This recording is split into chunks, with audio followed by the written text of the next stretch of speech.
In your cubby hymnals, this is for you, Joe. We have a lot of. We've,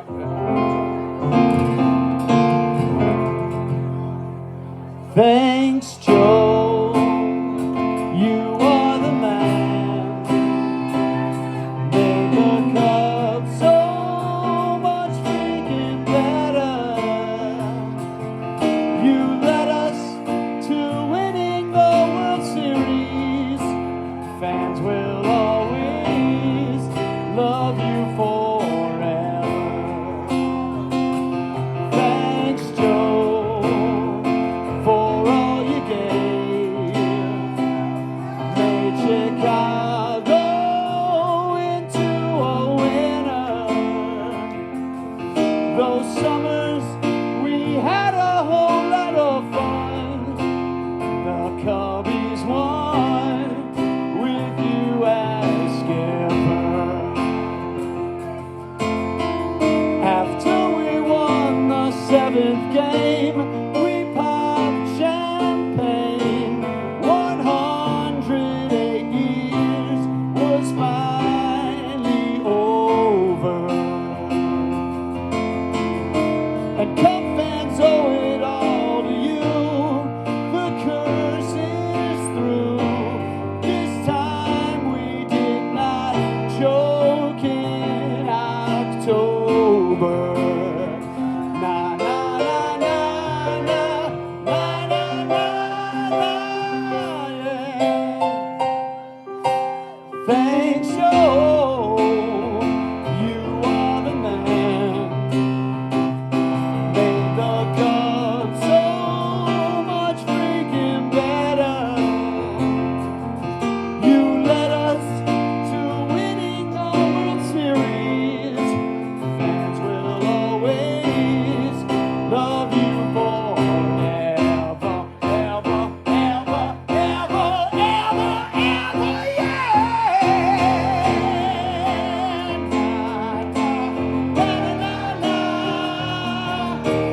Na, na, na, na. Thanks, Joe.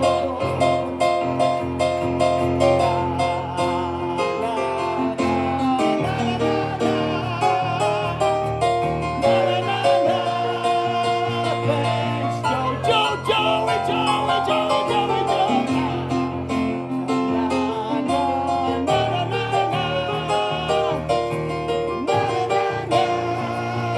Thanks, Joe. Just everybody. Na na na na na na na na na na. Thanks, Joe. Na na na na na na na. Na na na na. Thanks, Joe.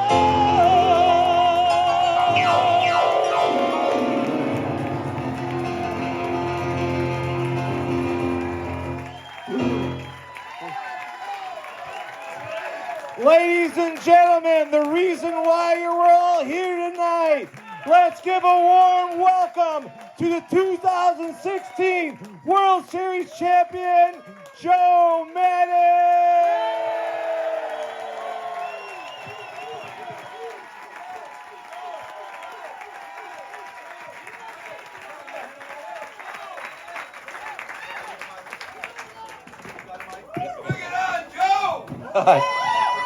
Made the Cubs so much freaking better. I love that.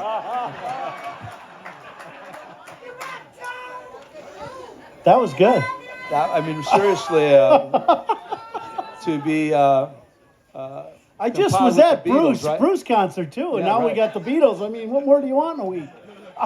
Got to use this at every one of my events from now, from moving forward right now. So everybody knows, it's kind of fitting that that song played. So we would, on Sunday mornings, doing the manager's show, which we would do every day, but Sunday mornings were always special because we'd go to the ballpark. The team would never hit Sunday mornings. Neither team would take batting practice. But I'd get there early. We'd go into Joe's office, and we would do music trivia. We wouldn't talk baseball. It was always music trivia. And then we would end the last 5 minutes before we had to do, they actually had to work, and do the manager's show. we would do the Casey Kasem. Casey Kasem, that's right. Right? And we would play. And all these young guys are walking past his office. And here, the old guys sitting there were 1972. Who was the number one? Old guys? Well, we were the old guys. Your players weren't old. Yeah, he would do this week, that particular week, in right. that year. And we did it I did it back with the Rays back in the day. It's my, it's still doing it every Sunday morning, about, I don't even know, 6:30, 7 o'clock in the morning, something like that. Casey comes on, and it brings you back in time, and it's a beautiful moment. We would laugh. We would do trivia. Yes. JD was always there. Jimmy JD's DeShays the was best, always there. the best. We'd be sipping coffee, and and then we'd get one of these from Peter Chase. They're like, guys, we got to wrap this up. We do have a ball game here, and there's gonna be 40,000 people watching. And I'm like, yeah, I guess we got to do the manager. Well, show. yeah, Coombs the best at this. I mean, you could just listening to him right now. You listen to him and Pat on a daily basis. He made it very comfortable for me. We did it for 5 consecutive years. Every day. Before every game, we did the little pregame show, and we had a great time. It did eventually evolve into baseball, but prior to that, it was about everything but baseball: cars, music, whatever. We always wanted the HBO version of our pregame show, where we could say whatever we wanted to say. That would be I way still want better. to do that. Right. But again, thanks, man. Thanks for all you did for me. I appreciate it. It was great. Yep. So I know we got a quick Q. We're going to do a Q&A, and we're going to ask you guys for some questions too. Yeah. But first and foremost, let's start at the very beginning. I remember being here in 2014 and broadcasting the games with Pat, and I was happy as hell to be back home. And everybody was talking about Tom spending money and building this team back. And some guys had signed, and there were some pieces here. Anthony was here, and there were some guys here. Starlin Castro was a good player. And then there was talk that your contract was going to get... Came open, right? I mean, it was a contract issue that then you became a free agent That's because instantly. Andrew Freeman went to the Dodgers. Right. Andrew had called me, told me... I didn't want to screw this up. Yeah, Andrew told me in advance that he was considering going to the Dodgers. And I said, man, if that happens, you got to do it. You absolutely have to do that. And that was it. And then I was up in Pennsylvania. I was doing a golf tournament at my Valley Country Club. And then I'm driving back down to Florida in my RV, get a call from Andrew. I'm taking the Dodgers job. And congratulations, I could not be happier. He's like a brother to me. So anyway, he gets the job, and then a couple of minutes later, Matt Silverman calls me, the president of the team, and he says, oh, and by the way, because Andrew left, you have I think it was a 10-day or 2-week window of being a free agent. That was built into the contract by a local guy, Alan Nero, my agent, who built that into the contract, kind of a genius move. So for 10 days to 2 weeks, I became a free agent because Andrew had left. And with that, it opened up Pandora's box. Eventually, I met with Theo and Jed on a little beach in Navarre Beach. Back in my RV, some tall, cold Miller Lite, 16 ounces. Some there was talk of bad wine too. They had to stop at Walgreens or somewhere to get wine. Life is too short for bad wine.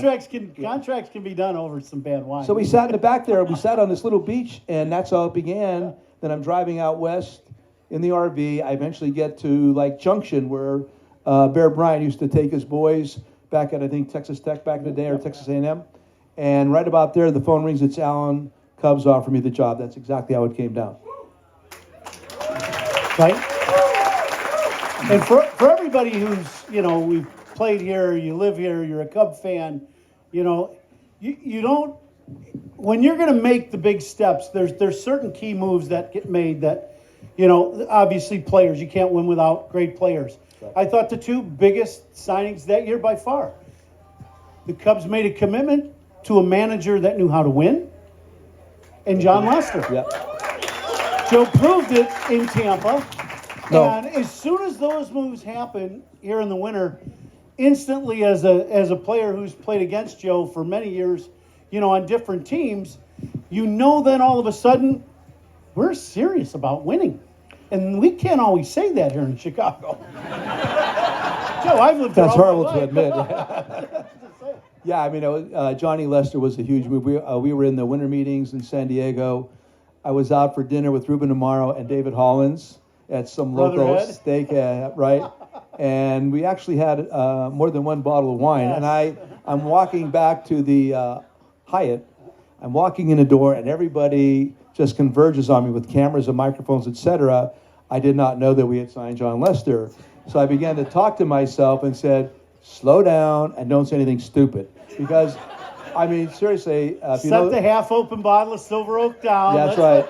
If you know Ruben Amaro, and if you know David Hollins especially, it gets kind of sideways. So I walked in there, and they all, like I said, converged. And I remember speaking to myself, speak slowly, don't say anything stupid. That was my first intro to being like a Cubs manager at a winter meeting. Worked out. It worked out well. Yeah, Johnny Lester is a beautiful man. Johnny Lester, my God, one of the best big game pitchers in recent memory. John Lester, never intimidated by anything. John Lester, one of the best athletes, right? Yeah. When he came here, he had to start hitting because he became a National League pitcher. Everybody was like making fun of him. I said, wait a second. I like the swing. We used to talk about this all the time. I said, I like his swing. And all of a sudden he popped a couple left center field over the wall. And remember when we pinch hit him, extra innings, first and third, safety squeeze, full count, he gets it down. No, I'm serious, he gets it down. It's one of the because biggest he's that moments good of an athlete. of the season. Right. And that flipped the season over momentum-wise. And you said this in the postgame, and Pat brings this up always. You said, games like this can change a season. Right. And I'm paraphrasing. That's not maybe not Close exactly enough. close. Pat would remember exactly. Pat remembers everything. You know, sorry, I get hit with too many fastballs.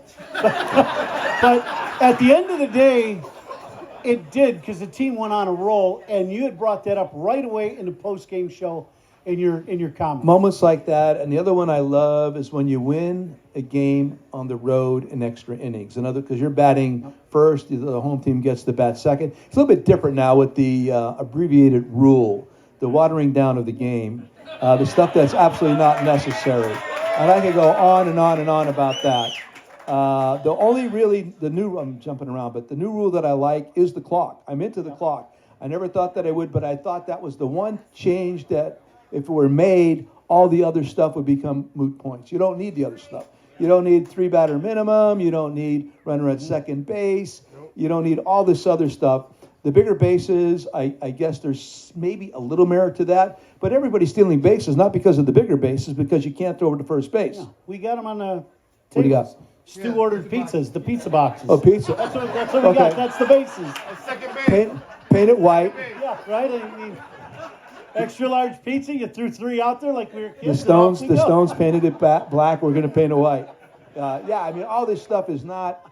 It's not necessary. I'm here to tell you it's not necessary. But I do like the clock. I like the pace. When you're in the dugout and your pitcher's taking forever, your hitter's stepping out of the box. It's so annoying. So I've always liked. It's annoying. We don't like that either. I've had pitchers like Jeremy Hellickson try to get him to speed up. He didn't want to hear it because he was somewhat successful to a point. And when somebody is successful, they do not want to change their patterns. And I get it. I'm okay. However, when you're that long, it just doesn't play, and the rest of the team suffers because of it. So we speed up. The season gets started. 2015 is rolling, but right before the 15 season, as you address everybody, the Chicago media, the Chicago fans, you made a statement that we are here to win a World Series. That's right. Well, that's the thing. We hadn't heard that around this town. Too many times groups go in. They go in and they want to be 500. Yeah. We want to be pertinent. We want to play meaningful games in September. You can stuff that crap, You're here to win. That's why you do this. So, I mean, even with the Rays, go back to the Rays. Now, that was a building process. We stunk. When I got there in 2006, it was the most dysfunctional organization I'd ever seen. And there was nothing good going on there. By 2008, we're in the World Series. But even back then, you need to talk as though you're going to play the last game of the year and win it. Any kind of commentary, any kind of a thought process is not acceptable, I don't think, because you come here to win. When you play in the major leagues, when you're in the big leagues, you're there for one particular reason. and there's so many people happy to become mediocre these days. It really jars me. You're there to win. You're not there to be mediocre. The first time for me that you saw that spirit of the team, some games played early and you could see the team starting to bond, which that was leadership, right? You got a bunch of guys that have come in, and now you've got some guys that want to win. You've got some guys that haven't won but are very good. And then the bonding thing starts early in the year. Talk about that, your leadership from you and Davey Martinez, your bench coach, who you've been with, and then the Zobrist and the Rizzos and some of those guys that help propel that into what it turned out to be. It is creating a culture, and if you've never done that before, you kind of mock that. What does that mean? And for me, building a culture is you do build relationships, you do create trust, you do exchange ideas, and you do eventually argue a bit. And at the end of the day, you arrive at the point where we like this, we think this can work, and everybody buys in. And that's how you flip a culture. And beyond that, I used to have my lead bull meaning that I get the most influential guys on the team, and they would create the policy for the team, not me. That's their room. It's not my room. So we'd get together, create the policies, and then I wanted them to take it to the players, and I'm only there to interfere if things really do go sideways. If they don't, it's up to Coom. Guys like Coom in a room make everything different and better. When too many people, it's true, too many voices, everybody wants to be the voice, and then becomes confusing. It has to be a consistent message. So my involvement as a manager, honestly, needs to be minimal. If I'm doing my job properly, when I show up at the ballpark on any given day, I actually feel like I have nothing to do. And that means I've done everything right or well. If I got to go there every day and feel like it's up to me to do everything, then I have done a really poor job of setting this whole thing up. So that's what it was flipping the culture, making sure you empower your coaching staff, you empower the leaders on your team, and then you stay out of the way. And you permit people to do their jobs. To me today, the way leadership today is defined by the word control. Everybody wants to control. To me, the word a good leader empowers. And I think that's what's missing or becoming missing in regards to methodology, how we're going to do this thing. Everybody wants to control a situation, and especially if you've never done it before, it becomes even more difficult to understand. So empower your people, don't control them. Well, you got 25 or 26 men in a room that have done nothing but succeed their whole life. Right. And now you're trying to push them over the top to win a World Series. So there's something to that. Well, and then it's the team building, the theme road trips, having a zoo in left field. We brought the Columbus Zoo in left field. I held the snow leopard. I held a baby snow leopard. A month from then, he would have mauled my face off. I was still able to hold it. Hold on. The best of all of that in spring training is Tim Buss's costumes that Bussy would wear in spring training and stretching. I would get to the park early on those days just to see what the hell Bussy was going to wear that day. It would be the full-length fur with the... That was mine. That was my fur coat, yeah. But underneath it was, the bikini underwear. Yeah. Oh, it was just great. Well, music blaring. He's hysterical. He's just incredible. If I get a job again, he's my first hire. He was my strength coach when I signed here in Chicago in 2001, and he was a rookie. He didn't say a word. But we took him every day. Everywhere we'd go to dinner, those road trip dinners to the steakhouses, Bussy would come. By All-Star break, he was running our team. And we're looking around and going, who the hell is this kid? He didn't say boo in April, and now he's like the leader. He's glue. He's definitely he's glue. Yep. One of the best was when we had the paintball gun, and we went behind where nobody can see us, and Bussy was out there like in a Speedo and nothing else, and he started on the edge of the batting tunnels and ran to the other side, and Hector Rondon had the paintball gun, and we film it. So Bussy's running. Grown men. And he's running, and Hector's boom, boom, boom, boom, boom, boom, boom, and it's hitting him all over the place, exploding, and in slow motion you see, Bussy's a strength and conditioning coach only by name. Yeah. The body. By degree, Yeah, the body does not reflect his title. So every time a paintball would hit him, that jello would just jiggle. And And then we would play it back for everybody. Yeah, You know, that's the kind of stuff that helps you win. Everybody wants rah-rah speeches. We play every night. You play every day. Your voice is going to be turned off if you talk too much. Yeah, it was some good stuff. That was great.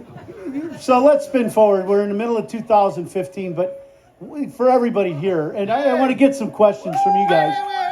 Yeah. We're in 2015. When did you feel like all of a sudden you're like, wow, this is really special? When we beat the Giants in a 4-game series. I don't know what that... Honestly, I remember, well, one of it was putting Addison at shortstop and moving Starlin. And I give Starlin Castro so much credit. He sat in front of me in that little office at Wrigley. It was like a little tiny cubicle. And I explained everything to him. He did not cry, did not complain, did not make an excuse. I got so much respect for him from that one particular moment. But then we were going to play the Giants 4-game series. Giants were the champs. The Giants always won in even years and all this stuff. Excuse me. So I'm driving out to Wrigley. I go down Clark. I used to go down, because I like to ride. I like to see the scenery. So I go down Clark, and I'm getting there. I'm thinking to myself, wow, this is really an important moment. And I don't normally like to add any more weight to any particular game or series except the 7th game of the World Series, right? That's different. But I'm driving down there, and I was like so turned on by this thought that we need to handle the Giants, and if we do that now, this can propel us. Boom. And so it was a 4-game series. We win the first 3 games. The 4th game, we're leading, I think, 3-2, 9th inning. They had the bases loaded, nobody out. And Hector escaped that some way. Yeah. And all of a sudden, we win 4 in a row against the Giants late in the season. And at that point there, everything became believable. You remember that? I know I do. Always one of those things. Now we got 2 guys here that have played a little baseball. So Hey, they got see that. questions. Bobby Hey, Dernier, oh, here we Jody go. Davis, they I got don't know if I can questions answer for you. these questions. Yeah, Oh, my God. Yeah. Well, you said you wanted some hard ones. Yeah, I did. I didn't mean it, though. Fire away, boys. Okay, so You got it. Here you go. all right, so we got a question. We figured the skipper could answer. So you got to set up the lineup, and you got to pick between the 16 and the 84 team.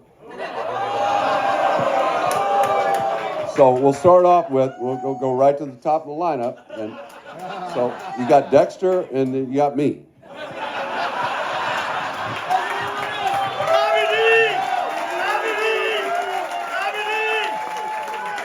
That's why you got the big bucks there. I'll go with Skipper. Bobby Fowler. Good choice. Now you got a tripod. You know you got Montero and Rossi and Contreras or Jody.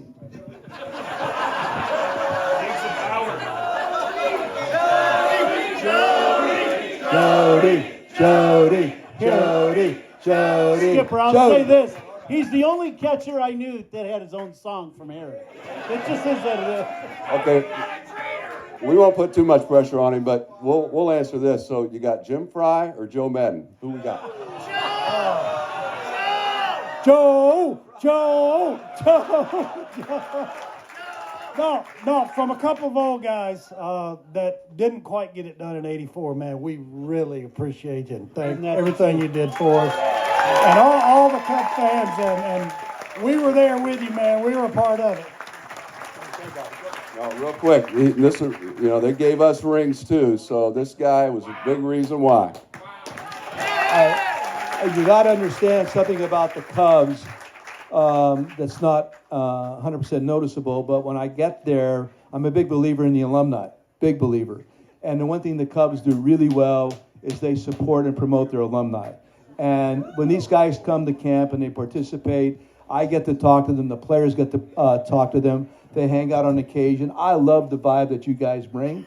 So that was one thing in the beginning that I really appreciated about coming on over is the way that the Cubs treat the alumni, and I've always appreciated that about you guys. Thank you very much.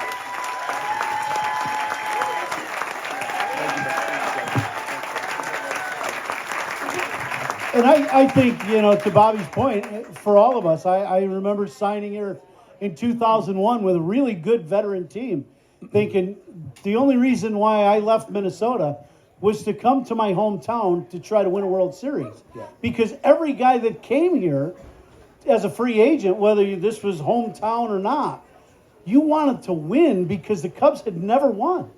right? I mean, we all know that, and that was the big hurdle, right? Boston had won, now it's the Cubs, and that was a big hurdle, a huge hurdle. Well, I think one of the things we did is I think we changed the pregame format a little bit. And a big thing that I like to do is I like to rest people in the first half. And I know that's always disputed, like, they're young, they're 22, what do they need rest for? They need rest for your brain sometimes, more than your body. So like to rest them early, created a different pregame program. We didn't hit on the field all the time. Try to conserve energy, conserve strength, conserve those mental bullets. This is a game of failure. It really is. If you can't handle failure, you cannot play this game. And it's hard to handle failure when you're tired. It just is. Vince Lombardi, fatigue makes cowards out of all of us. What the hell is he talking about when I first heard that? But then when you get tired and you have to do something well in front of a bunch of people on a very high level, you can't. You can't even talk right. So all of that became obvious to me. So we changed the program around. And I think, quite frankly, I don't know this for a fact, but I think the guys had a good time. There was a different method that we employed. Listen, it's a game, okay? Sometimes people take this stuff a little bit too seriously. After all, it is a game, and I wanted my guys to understand that. So you come out, you play to win. Absolutely, you're going to win the World Series, but it's how you apply the thoughts, the pressure. Never permit the pressure to exceed the pleasure. That's what was going on, not only here, but in a lot of other places. It's a game. It's not life and death. So I really wanted my guys to understand that. Well,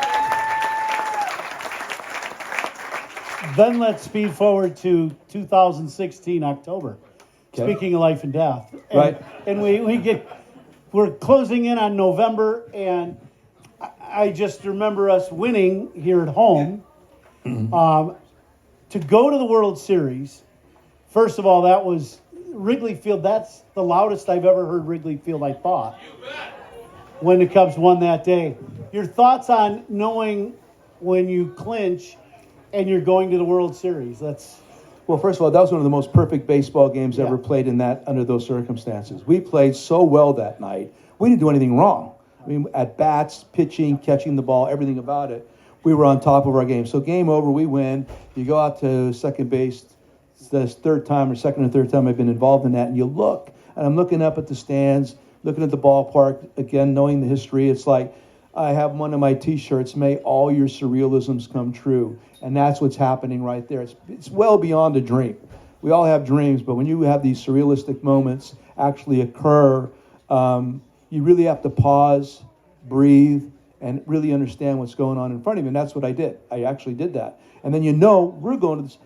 There's going to be a World Series game at Wrigley Field. I mean, that's what I thought, And so, so you're driving down Clark again, first game with the World Series. You get down there and you're driving down, and wow, what an ominous thought that is. But then, very positive, we're going to win this somehow. I never thought we weren't. But all of that, just think about it. 108 years, you keep hearing 108. When it happens, what was the big phrase in the locker rooms? When it happens, or something like that. In spring training, they had all these. It's something like that. And I read that. I didn't like that either. Just go play, and we did, and it was really a surrealistic moment. That night you drove home, I walked to Murphy's. You did. And then somebody drove you home. My car sat at the ballpark for about 3 weeks. I was going to say. I remember it being 2:30 in the morning, and the upstairs of Murphy's is absolutely packed. Eddie's playing piano. Right. The music's going, everyone's singing, and I'm like, I got to be on the air tomorrow. I got to get the hell out of here. Yeah, I got to go. Just incredible moment. Go through the World Series. Some of the things, the highlights that you recall going, those moments, whether you're getting up in the morning and having your coffee, or the things that happen, or you just look and go, wow. The World Series is so unique. That's the only time I've been involved in a World Series. I didn't play in one. Okay. I got to broadcast one. And that was unique for me. And I wasn't playing or managing or coaching. Right. What are some of those moments like? Well, it's My method, I've been in 3 World Series, won 2, lost 1, and that means I've been in 3 All-Star games too, right? So I tell my team, again, mine sound trite, slow down and take a mental picture of everything that you're seeing right now. Because the tendency is that things go too quickly. Whenever you get in situations like that, without even attempting, whatever, you have a tendency to speed things up, and you have to slow things down. So that's my number one thought to me. And then when I have my meeting with the team, I say that specifically. And I had to address 2 All-Star teams, and that's daunting, believe me. 2009, and there's Derek Jeter sitting right in front of me as I'm talking to this group. And then again in 17, this whole wonderful group of baseball players. And both times I really tried to have them understand that. And with our World Series team, same thing. And understand this, something's going to go wrong. Something's going to go bad. And when it does, we have to maintain our composure and move on to the next moment. I want to say that in advance. So, yeah, we're down 3-1. How about that? That's no fun. And then we're losing that game 1-0. Bauer's pitching well. The one that stands out to me is KB's homer in the basket. That thing turned all the momentum around for us. That made it believable. And then, of course, winning that game, etc. But that's the one real seminal moment in that series. Obviously, without that, it doesn't happen. And then, really playing well in Game 6 and then 7, the roller coaster ride that was. But again, I mean, that's baseball, man. It's never gonna. Theory and reality rarely meet up. So you have to make adjustments. You have to adapt. But the one that stands out is KB's homer. Yeah. When you win that game, you're down 3-1. You win that game, the whole series flips over. Yeah. Because their pitching is out of gas. Right. Your pitching is all set up to go 7 games. Right. And you're down a game, but we felt good about it. You felt really good. I remember that. Yeah. We knew that. Yeah. We talked about it. I felt really good about it. Like you're saying, the pitching was in order. Jake, and then Kyle, and then Johnny's in the wings. Johnny was ready to roll. Beyond that, I mean, the bullpen had been a little bit wonky, a little bit, but of course, Araldus was outstanding at the end of it. And then, of course, think about it. Carl Edwards Jr. and Mikey Montgomery. Listen, I love both of those guys, but to expect them to be the stalwarts out of the pen in the series, that's a little bit of a reach. But they came. Where's Pat Hughes? Right. Well, Joe? Well, I'll give you a tidbit on that, because the way that game played out, the last out ground ball to KB was Martinez. The kid's name was Martinez, right?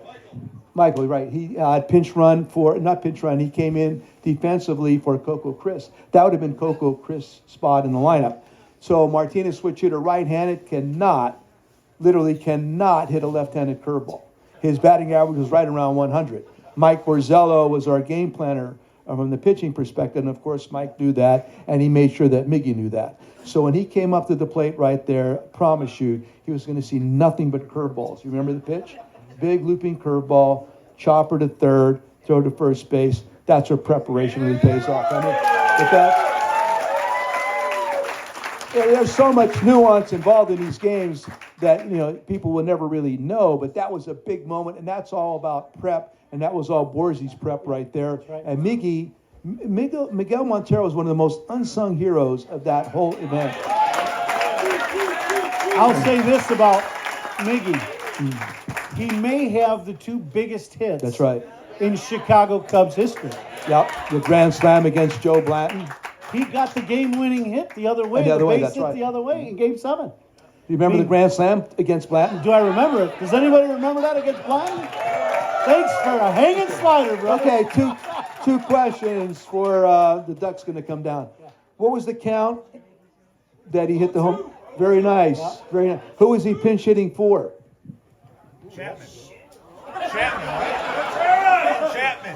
Chapman. Who said that right there? Very good. See, what happened was to bring all this in, and you count the hitters. When is he going to come up? And he was far enough away that I thought we were going to be safe. We were leading. Yeah. And so you have an opportunity there to score more runs, or do you leave your guy in? So I went with the opportunity to score more runs. And Joe Blanton is a cutter pitcher, slider underneath left-handers, tougher against lefties than righties, and I knew that. But anyway, here comes Mickey. 0-2, and then he just hangs one. And I promise you, that might have been the loudest home run I heard all year. That thing, from where I stand, I always stand down in that corner, had a good look at it. He caught all of that right on the screws. That, that really propelled right there. That was outstanding. How about it for Joe Maddon? Last question, Joe. When you think about your time here in Chicago, the Chicago fans and these people like that are here tonight, your thoughts on coming back and being involved in it? Well, it's always exciting. And when you heard me before, when the opening remarks, I love landing at O'Hare. I love flying over those homes. And I love knowing that I'm part of you. I didn't know that when I flew in the first time, quite frankly. I'm not going to, I didn't know the culture, I didn't know the tradition, etc., as well as I do now, obviously. But flying in that first time, really intimidating. Wow. But I was very excited. But I look, all these homes flying into this airport, and then you get to the ballpark, and you get to that press conference, and you get to that marquee. It's intimidating, it's daunting, whatever you want to call it. But then as we got to know one another, I could not have felt more comfortable. I told Wendy today coming in that exactly. I feel very much at home in this city. I feel very much at home because of you guys. I feel like I've known you my entire life. I have. I do. No, I'm serious. I do. Welcome to Cubs baseball, Lenny. This is your first. But you're welcome. Thank you. I mean that from the bottom of my heart. Guys, I'd just like to say thank you to Stu in Yeah. Club 400. Once again, you outdid yourself. This is one hell of a Thursday night, I'll tell you that. Thank you, brother. Thank you, guys. Awesome party, Stu. Thank you.